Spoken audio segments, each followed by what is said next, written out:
Mesdames et messieurs, bonsoir et bienvenue si vous nous rejoignez sur ce plateau de la télévision Moutetesi dans notre rendez-vous quotidien Redevable. Une émission qui vous parvient chaque mardi et jeudi de 19h juste à 19h30 pour parler des sujets d'actualité politique, juridique et socio-culturelle. Ce soir, nous avons le plaisir de recevoir pour vous un grand homme, un scientifique de la place et un homme politique que vous allez tout à l'heure découvrir. Nous allons parler dans ce processus où nous sommes en train de nous préparer aux élections de 2023, mesdames et messieurs.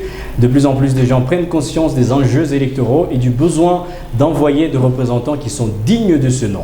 Pour ce soir, nous allons discuter avec le professeur Bindou, mesdames et messieurs, des candidats et projets de société. Bonsoir, monsieur le professeur. Bonsoir, monsieur le journaliste. Merci d'être parmi nous. C'est un vrai plaisir de vous recevoir sur ce plateau.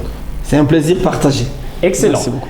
Alors, pour commencer, on va partir avec une petite présentation, peut-être parce qu'il y a certainement certaines personnes qui vous ont pas encore, qui vous connaissent pas. Alors, oui. Si vous pouvez présenter un tout petit peu votre casquette, et comme ça, on va procéder avec les questions. Merci beaucoup pour cette grande opportunité offerte encore aujourd'hui. Et il faut d'abord dire que j'apprécie le cadre dans lequel vous travaillez. C'est ma première fois de visiter ces studios et je vois l'essence de l'entrepreneuriat, je vois l'essence ici de bien faire, je vois le know-how tel que manifeste ici, et donc il y a de quoi vous féliciter, féliciter tout le staff ici. Un coup de chapeau pour notre ville de Goma. Parce que nous avons besoin des initiatives pareilles de votre part pour que la ville puisse prendre toutes ses couleurs au niveau national, local, national et international. Donc coup de chapeau, plein succès dans cette grande aventure pour la cause de la nation. Merci. Et donc pour ce qui est de ma présentation, pour ceux qui ne me connaissent pas, je suis le professeur ordinaire Kennedy Kihangi Bindou. Je suis donc le vice-recteur en charge des affaires académiques à l'Université libre de Pays de Grand Lac. Je suis aussi le directeur du Centre de recherche sur la démocratie et le développement en Afrique, qu'on appelle à l'abrégé CREDA, qui est aussi un centre qui évolue à la faculté de droit de l'ULPGL Goma. Et ce centre qui a déjà aussi une décennie d'existence et qui fait aussi des études. Et en troisième lieu, il faudra que j'ajoute une troisième qualité, c'est le fait que depuis le 26 novembre 2022, j'ai été nommé par ordonnance présidentielle, par le chef de l'État, maire de la ville de Goma. Excellent. Donc, par cette ordonnance, j'attends, parce que comme nous sommes d'abord sous le régime d'état de siège, je n'ai pas encore commencé à prester, j'attends qu'il y ait la levée de cette mesure d'état de siège pour commencer à travailler. Parce que nombreux ne me connaissaient pas, peut-être par votre canal ici, déjà peut-être l'audience de Goma peut déjà faire la connaissance du maire de la ville qui pourra être là bientôt. Le prochain. Et puis particulièrement, je suis un enseignant, parce qu'il faut plus insister sur ça, professeur d'université, pas seulement à l'ULPG, dans beaucoup d'autres universités de la région, au niveau national, de la région et au-delà. Voilà un peu en grosso modo l'essentiel sur ma personne. Parfait, donc nous avons l'homme qu'il faut pour le sujet en tout cas d'aujourd'hui. Alors, puisqu'on parle des projets de société, professeur, c'est un concept qui paraît encore un peu nouveau dans le contexte électoral congolais, pour les électeurs en tout cas. Qu'est-ce que nous devons retenir de ce concept-là?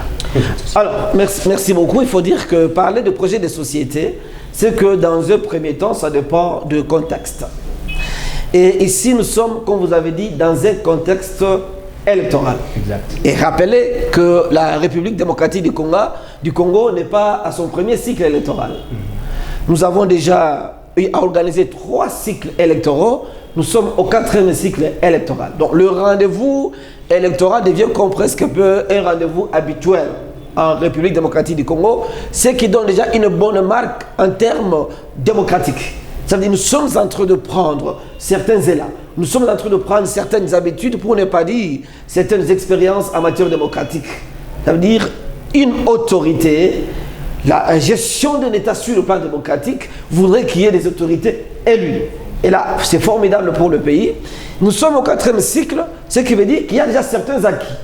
Et parlant des acquis, quand on parle d'élection, il y a différentes parties prenantes. Et parmi les parties prenantes, nous avons notamment des candidats. Il y a différents régimes. Alors quand on parle de candidats, ça veut dire que ce sont 2 personnes qui proviennent notamment de partis politiques.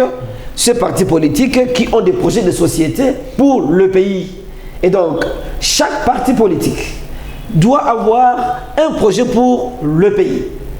Et c'est ce parti qui devient donc dans ce cas-là redevable. vis-à-vis de la société.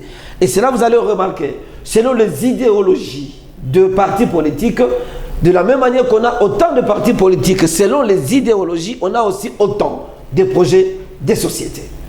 Alors, en définissant le projet de société, il faut retenir qu'un projet de société, c'est en fait une perspective, une vision. Une vision que l'on a, des choses que l'on pense réaliser pour la cause de la nation. On essaie de voir quel type de société dont on a besoin. Et comment il faut présenter le portrait de cette société. Quelle projection? Parce qu'on parle de projet de société, c'est-à-dire on projette dans l'avenir. On s'est dit, nous voulons avoir tel type de société. Nous voulons avoir dans notre pays tel modèle économique. Nous voulons avoir dans notre pays tel régime politique. Nous voulons avoir telle politique en telle matière. Et c'est là que vous trouvez, au lieu que les gens discutent autour des individus, là ils vont discuter autour des idées. Donc quand vous voyez la démocratie française, américaine, les candidats se présentent, le candidat en fait s'efface. Le candidat ne faut que présenter le parti. Et c'est là l'invitation pour dire, est-ce que chez nous, nous avons des projets de société? Donc, je disais en termes de définition, projet de société, ça veut signifier un programme, une vision que l'on a. Et cette vision comporte certaines orientations en termes de choses à réaliser selon les secteurs.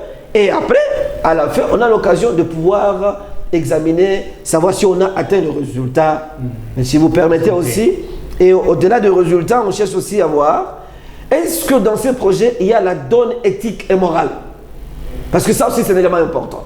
Il ne suffit pas seulement de présenter, élaborer un projet de société partant de principes tels que reconnus sur le plan mondial, mais aussi insister sur des valeurs éthiques et morales pour la société. Alors, professeur, si je comprends bien, il s'agit plutôt d'une vision qui est établie par un parti politique, pas par l'individu en tant que candidat. En principe, à moins que l'on soit un candidat indépendant. Ok. Quand on est un candidat indépendant, on a son programme, on a son projet. Mais quand on est un candidat, on provient d'un parti politique, et bien sur la liste du parti. Et le parti a une idéologie. Le parti a un programme. Et c'est là que vous allez trouver dans beaucoup de pays, si vous allez en France, vous n'êtes pas, il y a les socialistes, il y a les libéraux. Donc si vous êtes en Grande-Bretagne, il y a les travaillistes, nous avons aussi les conservateurs. Quand vous allez en Amérique, vous avez les républicains, vous avez les démocrates, c'est clair et net. Soit vous êtes là, soit vous êtes là, c'est clair. Et selon chaque classe, il y a des idéologies. Et donc c'est pourquoi je dis, on présente en principe le cahier de charge, le programme du parti. La personne vient au nom du parti. Ok, donc autrement dit, si le parti a envoyé autant de personnes pour les élections législatives, toutes ces personnes doivent présenter le même. Absolument, parce que vous avez le projet de société du parti que vous défendez, le parti que vous représentez. D'accord. Voilà, à moins qu'on soit un candidat indépendant. D'accord. Et si on parlait de la durée alors de cette vision, est-ce qu'on peut définir une vision qui va au-delà du mandat législatif? Ah oui, absolument, absolument. Un projet de société ne se limite pas dans le mandat de 5 ans, par exemple. Un projet, c'est une projection pour la société. Quel type de société on a besoin?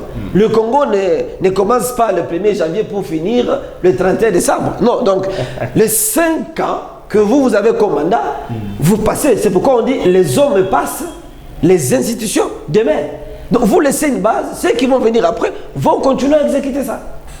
Mais si ça faisait un autre parti politique, par exemple, qui reprend les fonctions, on n'est pas obligé de s'aligner derrière la même vision. On peut avoir une vision autre. C'est ça le problème alors que ça va... Mais non, alors tout part d'abord de la compréhension. Pourquoi vous avez adhéré à un parti? Exactement. Si vous adhérez à un parti, c'est que vous croyez à la philosophie, à la vision de ce parti. Vous ne pouvez pas voir un projet à vous et vous dites non, je ne partage pas la vision du parti, je ne partage pas le projet du parti, mais il faut que tu aies créé ton parti. Mais la loi donne, vous savez, chez nous, nous avons autant de partis. Peut-être c'est pourquoi nous avons presque 1000 partis et au-delà. Donc, ça dépend de chacun. Alors, en tant que population, nous, qu'est-ce que nous devons attendre en termes de contenu d'un projet de société? En termes de contenu d'un projet de société, là, il revient, bien évidemment, à la population de savoir apprécier. Ça veut dire, en principe, on ne vote pas pour un individu, on vote pour un programme. On vote pour un projet. C'est exact. Et je vous dis que le projet, il est élaboré par un parti. C'est pourquoi quand on adhère même, on devient membre d'un parti politique, c'est qu'on comprend le programme, le projet de ces partis-là. C'est pourquoi nous demandons même aux partis politiques, la loi exige. Parce que parmi les missions, le rôle d'un parti politique, c'est notamment l'éducation. C'est l'éducation civique. Et donc, le parti engagé dans l'éducation civique se fait l'état d'aller vulgariser son programme, de parler à la population, d'éduquer la population. Et donc, mon invitation serait donc ici, quand quelqu'un se présente, il faut toujours chercher à savoir, il est de quel parti et il défend quelle vision de quel parti. Pas lui comme individu.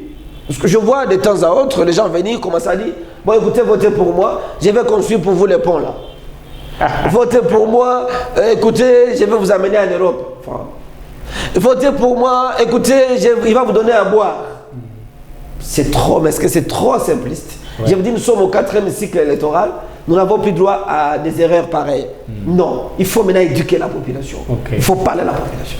Alors, vous qui avez beaucoup d'expérience dans ce domaine-là, est-ce qu'il y a certaines caractéristiques que l'on doit au moins rechercher dans ce que nous appelons cette vision-là? Oui, il y a certains éléments fondamentaux qu'on doit retrouver dans un projet de société. D'abord, quelle est l'idéologie qui est défendue? Ça, c'est l'idéologie du parti.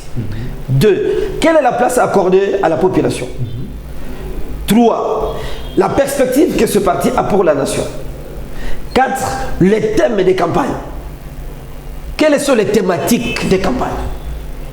Les thèmes de campagne? Oui, alors je donne un exemple. Oui. C'est pas 2 ou 3. Quand on parle des thèmes de campagne, c'est notamment quelle est la vision de ce parti par rapport à la croissance économique de la RDC. On y va pour quel modèle économique? Ça, c'est 1. 2, on peut donner une perspective en termes de technologie. Quelle est l'idée de ce parti pour l'émergence technologique de la RDC? 3, on peut aller dans les domaines, par exemple, aussi de ressources naturelles. Nous avons les mines au Congo, nous sommes un scandale géologique. Nous avons les hydrocarbures. Quelle est la politique, la vision de ces partis par rapport à l'exploitation des richesses naturelles du Congo, par rapport à la sécurisation des richesses nationales? Je vais plus loin, par rapport aussi à l'aspect de la sécurité. Paix et sécurité, l'armée. Quelle est la vision de ces partis politiques par rapport à l'armée en République démocratique du Congo? Ça veut dire, quand je dis l'armée, vous voyez, nous avons le militaire, nous avons le force terrestre, le force aérienne, la police et le service de renseignement et sécurité. Quelles perspectives l'on a au niveau du parti? Et c'est pourquoi on vous dit que ce sont les partis qui préparent les grands leaders du pays. Et qui viennent exécuter déjà ces visions connues au niveau du parti. Parce qu'on est préparé là. On ne se réveille pas un matin candidat. Non, non. On provient du parti, on a été préparé, on a une vision pour nous dans les domaines de sécurité, paix et sécurité. C'est ceci. Au niveau régional, nous aurons tel programme. Au niveau international, nous aurons tel programme. En matière d'infrastructures routières et tout ça, notre programme est le suivant. En matière de monnaie, notre programme est celui-ci. Donc, en matière de l'éducation, notre programme est celui-ci. La prise en charge de la population, les différentes catégories, les étudiants, on a un programme. La lutte contre le chômage, on a un programme. Super. Alors, professeur, comment est-ce que nous, on va se comporter? Parce qu'effectivement, il n'y a pas... Je ne sais pas si tous les partis politiques ont déjà ce projet de société-là. Il y a des gens qui se pointent devant nous, qui nous demandent de venir voter. Si quelqu'un ne vient pas, n'a pas vraiment de projet de société bien défini, comment nous, en tant que population, on se comporte? C'est là d'abord que je vous disais qu'il y a un besoin d'éducation. Il faut éduquer effectivement la population pour savoir comment est-ce que la population devra se comporter dans ce genre de situation.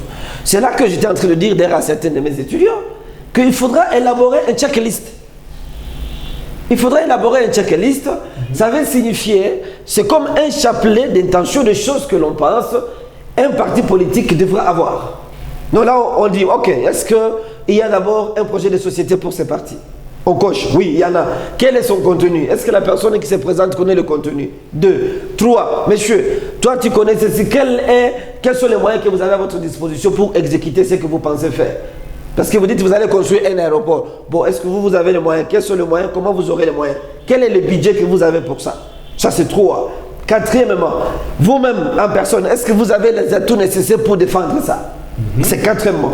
Si vous avez un tel répertoire dans une émission comme celui-ci, vous pourriez aider la population Vous voyez, savoir que toutes les fois que vous serez en face d'un candidat, posez-lui la question 1, 2, 3, 4 par rapport à tel aspect. Et là, nous serons en train d'orienter la nation vers des perspectives bien connues, bien élaborées. Et dans les 5 ans, on peut faire un bilan. On se dit, nous sommes à quel niveau et comment on avance. Parce que nous avons de la peine à faire une évaluation. Parce que les éléments que je vous donne, ce sont des indicateurs maintenant. On va les considérer en tant que des indicateurs de performance. Et à mi-parcours, 2 années, 3 années après des législatures, ok, on est à l'hémicycle, vous pouvez inviter un député ici, 2 années, 3 années après, pour lui dire, mais monsieur, nous voulons savoir à quel niveau vous êtes par rapport à votre programme que vous nous avez communiqué. Donc il y a des indicateurs qui vont vous renseigner sur comment vous pouvez évaluer cette personne-là. Ok. Alors, nous sommes dans un pays, en fait, des beaux discoureurs. Il y en a plein de gens qui savent vraiment communiquer et très facilement, ils savent convaincre des gens. La question, c'est de savoir comment est-ce que nous, on va être sûr que la personne pour laquelle on va voter va effectivement mettre en œuvre le projet de société. Ah, vous savez, là, c'est vraiment une question très forte. Comme j'étais en train de vous dire, dans un contexte électoral, il y a l'euphorie, il y a tout le monde qui s'amène. Vous allez voir dans la ville, ici chez nous, dans l'ensemble, il y a beaucoup de candidats, c'est plein. Il y en a vraiment beaucoup. Ok. Alors, mais maintenant, comment identifier le vrai ou faux? Parce qu'il y a le faux vrai et le faux vrai. Le vrai faux et le faux vrai. Okay. Alors, dans ce genre d'exercice, généralement, il y a 4 concepts, vous les savez, qui sont utilisés par les gens qui n'ont pas de discours. Et il y a un soubassement, parce qu'il y a la forme et le fond. Alors, les gens se limitent plus à la forme pour faire des analyses cosmétiques, des analyses superficielles. Et comme on dit que la masse aime les idées courtes, vous allez voir, ils emportent beaucoup de gens. Et ces personnes-là, ils évitent les milieux scientifiques et les milieux académiques. Là, on peut leur poser des questions de fond. Le fond conduit à l'appréciation du discours présenté. Qu'est-ce que ce monsieur nous dit? Il a quels moyens? Il a quelle possibilité pour réaliser ce qu'il nous dit? Et dans ce fond-là, pour contourner le fond, il y a 4 concepts généralement qui sont utilisés. Où il y a des notions qui sont développées, c'est notamment 1, les gens s'engagent dans le populisme. Donc on n'a pas un discours, on s'engage dans un populisme pour se faire passer en tant que star. Vous allez voir quelqu'un, il vous amène des musiciens, il vous amène de ceci, il vous distrait, il vous donne à manger, à boire. Et nous commençons à chanter au chapitre. Alors là, tout le monde le voit. Il y a des calicots que vous placez partout dans la ville. Donc la ville est devenue comme un album. Ça, donc les gens, ils mettent des photos partout. Alors que, tu vois, ça c'est le populisme. Ça, il n'y a pas un fond comme message. Tu vois. Et ça peut emporter beaucoup de gens. Le deuxième élément, c'est le concept, la notion de la démagogie. Ça veut dire on se met dans un coin comme ici, on monte une stratégie de tromperie, de mensonges. Donc, sciemment, on sait qu'on est en train de mentir. Moi, j'ai vu des politiciens, il vient, il vous parle, il ment. Lui-même, consciencieusement, il sait qu'il est en train de mentir. Et à la sortie de là, il arrive chez lui, il dit, ah, il sait, pour lui, c'est un bilan. Il fait un bilan du mensonge, de la démagogie. Tu t'imagines? Le troisième élément, c'est l'aspect de l'instrumentalisation. C'est pas pour dire de la manipulation. On manipule la masse. Et la manipulation part de quoi? C'est lorsqu'on garde la population dans un état de pauvreté. Vous gardez la jeunesse dans un état de chômage. Comme on dit, ventre creux n'a pas l'oreille. La plupart des jeunes ici, qui n'ont pas d'emploi, ils ont faim. Toi, quand tu viens, comme chez nous, on dit grand prêtre. Grand prêtre, ça veut dire quoi? C'est que tu viens, tu as l'argent. Tu as amassé de l'argent. Tu viens donner à ce jeune-là de l'argent pour qu'il parle de vous. Et en parlant de vous, vous les amenez sur un terrain où il faut commencer à réciter votre nom. À réciter votre nom. Parce qu'ils ont reçu l'argent. Ils prennent l'argent, ils parlent de vous. Et ça, c'est de la manipulation pure et simple. C'est ce qui crée des fissures dans la société. Ça crée des fissures. Vous allez voir quelqu'un, un jeune, il te dit, moi je suis avec tel. Quand on lui pose des questions, pourquoi tu es avec lui? Mais pourquoi tu es avec ces messieurs? Qu'est-ce qu'il a donné comme contenu pour te convaincre, pour que tu parles de lui? Dommage, il y a des journalistes qui tombent aussi dans ça. C'est là que je vais arriver au 4e élément. Dans ces contextes électoraux, il y a l'usage de la parole. C'est la communication. Alors la communication, comment est-ce qu'on communique? Et qu'est-ce qu'on communique? Le journaliste, comment lui-même aussi il communique? Qu'est-ce qu'il communique? C'est ce que nous appelons la pédagogie de la parole non violente. Donc la pédagogie de la parole non violente, c'est une parole forte, mais qui ne crée pas la violence, mais qui change la société positivement. Nombreux ont fui ça pour maintenant user de la violence. Vous voyez, et vous allez trouver, on amène les gens dans les rues, les gens commencent à critiquer, les gens se battent, ils cassent au nom de tel acteur politique parce qu'il y a un acteur qui a donné un peu d'argent et il détruit la société au lieu de la construire. C'est ça les 4 concepts. Wow. Dans cette période ici, il faut faire très attention. Excellente réponse, professeur. Alors, maintenant, nous comprenons, nous avons déjà voté pour les bonnes personnes, les bons programmes, pas les bonnes personnes. Pardon, excusez-moi. Les bons programmes. Le travail qui va s'en suivre consiste au contrôle. Nous, en tant que population, comment nous allons procéder de façon pratique au contrôle de l'exécution de ce programme? Ah d'accord, c'est très génial ça. Le contrôle, comment il se fait? En fait, nous savons que le mandat qui est donné constitutionnellement, il dit que c'est un mandat qui est représentatif, ce n'est pas un mandat impératif. C'est une différence entre les deux. Donc, quand on parle d'un mandat représentatif, ça veut dire que vous avez une période de temps, 5 ans. Vous prestez, vous travaillez. Le mandat impératif, c'est un mandat pour lequel on n'attend pas la fin de la période de 5 ans. Mais nous attendons de vous ceci. Une année, 2 ans après, on trouve que vous faites autre chose que ce que nous, on attendait de vous. Vous arrêtez, on met quelqu'un d'autre. Mais dans un principe, dans un système démocratique comme celui que nous avons chez nous, nous laissons à la personne les 5 ans de travail. Mais 5 années de travail ne veut pas signifier carte blanche. Que vous devez faire ce que vous voulez. Parce que j'ai vu ici des députés descendre chez nous ici, arriver et tenir des discours comme qui dirait, ils n'ont pas de compte à rendre à personne. On a suivi, hein? Ah voilà. Ou d'autres, pendant la période de vacances parlementaires, ils vont en Europe.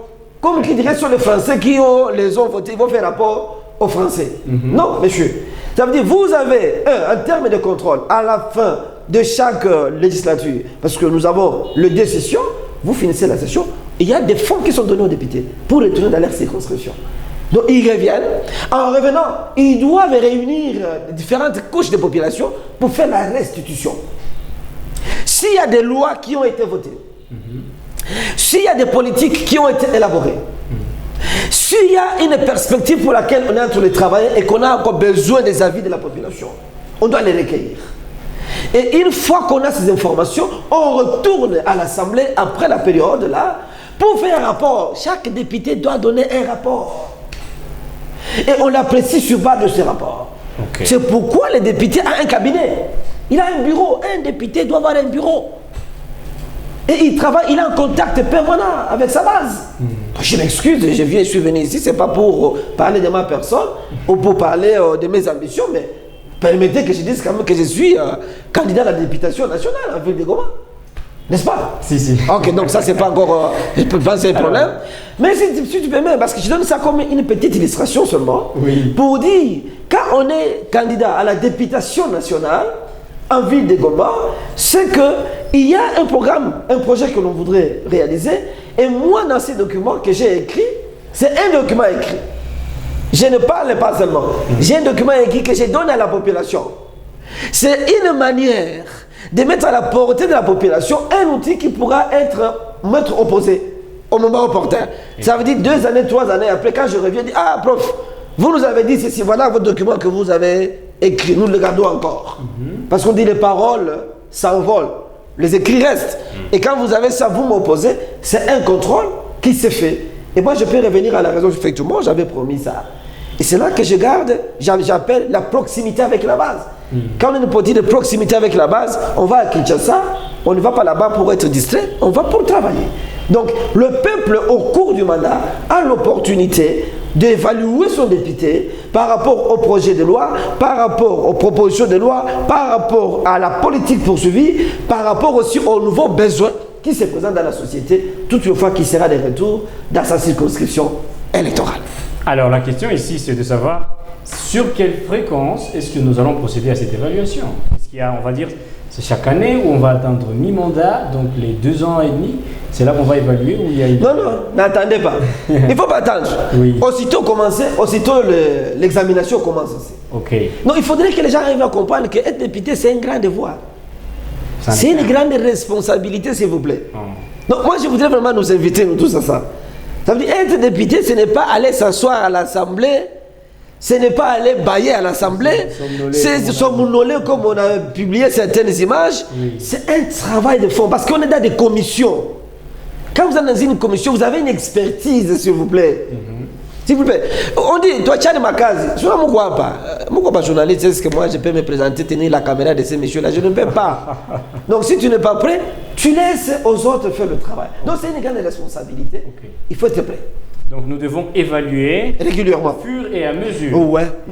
Je me rappelle, pendant les élections passées, il y en a des gens qui refusaient de répondre. La population qui pose des questions et les gens qui s'abstiennent de répondre jusqu'à ce que le mandat se termine. Alors, il est du droit légitime de chacun au silence. Toute personne a droit au silence. Oh. Alors, mais quand quelqu'un donne... Bon, le silence, c'est aussi une réponse. Et c'est à vous d'évaluer. Moi, comme enseignant, quand je fais passer une interrogation à l'oral, je pose la question à l'étudiant, il ne me répond pas. C'est une réponse, je compte. En fonction de cela. Ah oui, absolument. Parfait, ok. C'est très bien compris en tout cas le message. Alors, je crois que comme on a répondu à presque toutes les questions prévues, professeur, moi je voudrais que vous adressiez un message particulier à la population, surtout à la base électorale de Goma, pendant que nous nous approchons des élections, non seulement législatives, mais à chaque niveau, partant des élections présidentielles jusqu'au bas niveau, aux élections municipalités. Merci beaucoup, merci pour cette opportunité. Un court message. C'est de dire à la population, juste un rappel que le calendrier électoral aujourd'hui nous prépare à 3 grands moments, avec les quelques 3 mois qui nous restent. Il y aura bientôt la convocation à la présidentielle, ça veut dire le 20 décembre, il y aura les élections présidentielles. Il y aura les élections à la députation nationale, ville de Goma. Il y aura les élections au niveau provincial, les députés provinciaux. Et nous aurons aussi au niveau de la municipalité. 3 éléments, chers compatriotes, et particulièrement pour la ville de Goma. 1. Le chef de l'État a aussi répondu aux besoins démocratiques. Il s'est inscrit dans ces contextes démocratiques en donnant l'opportunité au peuple de pouvoir se choisir ses dirigeants. Et dans ça, nous sommes tous invités à aller participer parce que c'est un devoir civique, mais c'est un droit civique et un devoir civique. Nous devons voter pour un président pour lequel nous estimons qu'il a une vision pour la nation. Et je vois notre président actuellement, il parle du peuple d'abord, ce qui est déjà aussi une grande vision pour l'épanouissement du peuple congolais et de la RDC. Au niveau provincial, je voudrais nous inviter, nous tous, à comprendre aussi que voter pour un candidat, ce n'est pas voter pour la personne parce qu'elle est jolie, parce qu'on a une beauté, il s'habille bien, mais voter parce que la personne a un programme. Et il faut demander le programme à chacun. Quel est ton programme pour qu'on vote pour toi? C'est très important. La ville de Goma, c'est une ville qui se métamorphose avec de grandes perspectives. Cette ville a droit à des candidats qui portent la chair de la compréhension des problèmes de la ville de Goma. Et moi je crois, ne votons pas par fanatisme, ne votons pas parce qu'il est de ma communauté, ne votons pas parce que c'est un camarade de promotion, ne votons pas parce que c'est quelqu'un avec qui on prend la bière chez la dame du coin, mais plutôt votons parce qu'on sait que le collègue est là tel qu'on se connaît, ce monsieur, il peut aider la ville à aller de l'avant. Nous sommes dans une ville avec beaucoup de problèmes. Seules les personnes qui ont la carrure nécessaire pourront nous aider à surmonter ce problème-là. Voilà l'appel ici. Évitons les communautarismes, évitons le tribalisme, évitons des messages décousus. Parce que si nous rentrons dans ces antivaleurs, le pays ne va pas avancer. Et tous les problèmes, on ne trouvera pas de solution. Merci beaucoup pour l'opportunité. Et à la municipalité, j'encourage tous les prétendants, tous ceux-là qui veulent aussi participer à la gestion de la chose publique. Merci beaucoup, professeur. C'était un grand plaisir de recevoir le professeur Bindou Kennedy qui nous a fait, ça fait vraiment un cours, en tout cas d'éducation en citoyenneté, surtout en matière électorale. Cette fois, nous avons retenu que les amis ne vont plus nous remplacer, ils nous représentent. C'est ça, professeur? Absolument. Ils ne nous remplacent pas, donc nous allons exercer notre mission de contrôle tout au long du mandat. Voilà, mesdames et messieurs, j'ai reçu pour vous ce soir le professeur Bindou, activiste, acteur politique de la ville de Goma, mais aussi un grand homme scientifique de la ville de Goma. Merci d'avoir été de nôtres ce soir. On se redonne rendez-vous le jeudi prochain à la même heure. Merci, portez-vous bien et ciao.